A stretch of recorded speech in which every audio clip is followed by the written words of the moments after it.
Good afternoon, my Lipshans. It is finally time for your Easter specials. There are 69 nice specials across the store, and your boys picked 11 because well, actually, it's more than that. There's like subcategories within the top 10 as well for this week. It's going to be a doozy. Starting off with the two honorable mentions, we've got to mention this Gumdias Hermes M4. It's a 60% layout, very straightforward. However, hold on. There was supposed to be a bit more dramatic grandeur in that, because look, it's completely hot swappable for 300 Rand. Are you flipping just, my bro? And then same thing with the Marva Monka Storm. It's a 96% layout, so basically a full layout. As you can see, just a little bit of a mod here in the numlock area, but it's also fully modular and wireless and has a 4000 milliamp battery. I've done a review on this particular sucker, so check that out on the channel for more. Then starting with the top 10 and number 10, it's Cleve C910 time to do the 1000 Rand for a 1 TB NVMe. It is an entry-level Gen 4. As you can see, the speeds are slightly higher. The Gen 3 bus runs out of steam at about 3,800 megabytes per second. So yeah, it is slightly faster than that. But the big plus with these Cleves is they don't really slow down once they get to half full. A lot of the cheaper NVMEs, when they hit half full, their controllers just start to have like a little spaz out on the side. Then number 9, the first of our monitor suggestions. This is going to be very monitor heavy. It's crazy. The monitor space right now is like the most competitive I've ever seen it. This 27-inch 165 Hz IPS with 100% sRGB, 120% sRGB. This can do a little bit of some of that design vibe as well. 90% of DCI-P3. So yeah, it's actually going to be pretty good in both roles at 2,700 Rand. That's what you would pay for a normal, just straightforward 1080p IPS. Then for same but different, but still same, it's basically the same, just with everything turned up to 11. They've got a 0.5 millisecond pixel response time from this IPS with adaptive sync and 180 Hz from AOC. Then if that's still not fast enough for you, 280 Hz on the VA now, 0.5 millisecond response time. I actually have one of these for review, and I will make sure that review is up for you on Monday. I'm going to be using it through the weekend, but on paper, curved with 280 Hz for 4 grand.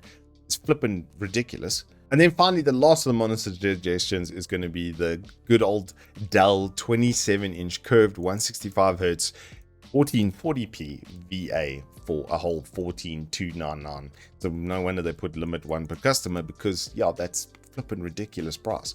Then for those looking for a headset, look no further. HS80 RGB for this amount of money is incredible. The HS65 was one of my best. The HS80 has about the same profile and stuff. It was just very, very highly priced. If you don't mind a white peripheral, then just don't even flinch. As like up to 2 grand, there's nothing that's going to compare to this. Then for the FPS gang, the Rival 3 was already a pretty good deal. Now it's 800 bucks. 40G acceleration is 400 IPS. It's the TrueMove air sensor with the new quantum wireless to give you incredible amounts of battery life, and you can run this with a single battery to keep the weight down, and you basically have a 70-gram fully wireless with one of the best sensors around. It's a good time. Then, because I forgot I had included this, there's actually another monitor suggestion with the MSI G321Q. One day we'll get normal monitor names and stuff, but that's not going to happen today. What you do have here is 170 Hz refresh rate on a 1 millisecond response time, IPS with G-Sync and HDR. The full-fledged sort of suite over here on a 1440p panel. There's a flat panel as well. This will be just a good time, especially if you're doing like racing sim or something to that effect. Then this is probably going to be the one I would suggest you go for. IPS is just way better response time than VA in general, so that's why the price point is going to be quite a bit higher. Then in the dual runner-up spot, it's the 9070 and the 9070 XT. The Quicksilver edition now, OC is 14,999, and that means you've got a bunch of hot swappable little pots and stuff on them. They just really kind of default well-built type of setups. These are the units that I did the review on, so there is a full review if you want to check gaming performance and stuff. But if you've been keeping up with the information, especially with this 9070 XT, if you undervolt it, it gets the same rasterizing performance as an RTX 5080 and costs about half. What? That's a lot of bang for buck. And then finally, the number one spot for the current set of specials, it's got to go to 3 different AMD Ryzen upgrade kits. They are just killing it right now. If you want to stick with something old but reliable, the Ryzen 7 5700 upgrade kit is going to be really good. If you paired this with a decent GPU like a 4060 or something NVIDIA like that kind of level, 3070 Ti, etc., you're going to be able to game and stream off of this platform absolutely no problems. It comes with 32 gig of RAM as well. It's 216 gig DIMMs as pictured. So yeah, that will be pretty decent base to support that kind of graphics card for that kind of role. If you want something a bit more serious source, you're doing esports gaming, something to that effect, and you want to be a bit more serious with your stream, this is the one that I would steer you towards. This for a cooler is actually even overkill. I actually built with this kit not even that long ago. It was probably like 2-3 weeks ago.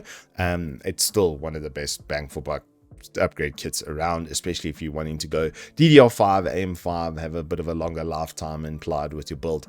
And then if you just want to just never deal with frame rate issues ever again, you're a 4080 man or the 9070 XT, and you just want to make sure that you never have any problems with your CPU and motherboard combo, then this is the one I would go for.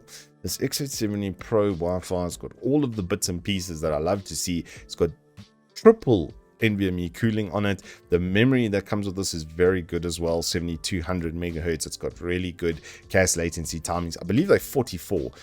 If I just kind of quote that off the top of my head, I'm not sure if it's actually over here, but I have tested this exact setup and it flew.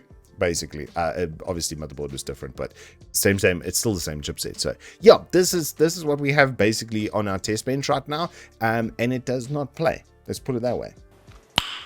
Nice. And then my Liptions is your buyer's guide for the week. We will have the Atlas Atlas P1 case review out for you tomorrow, or maybe even later today along with this video. Who knows? We'll see what the media team decides to do publishing wise. But I've also just finished the review on the Turtle Beach Stealth 700s. These are ready to be filmed and reviewed. And then early next week, as I said, I've got that new MSI 280 Hertz VA. So we're going to see what the pixel response time is on that, but that's very promising bang for buck as well. Anywho, that is all I have for you this week. If you have enjoyed us, please do hit us up with a like and subscribe, and I will see you on the flip side.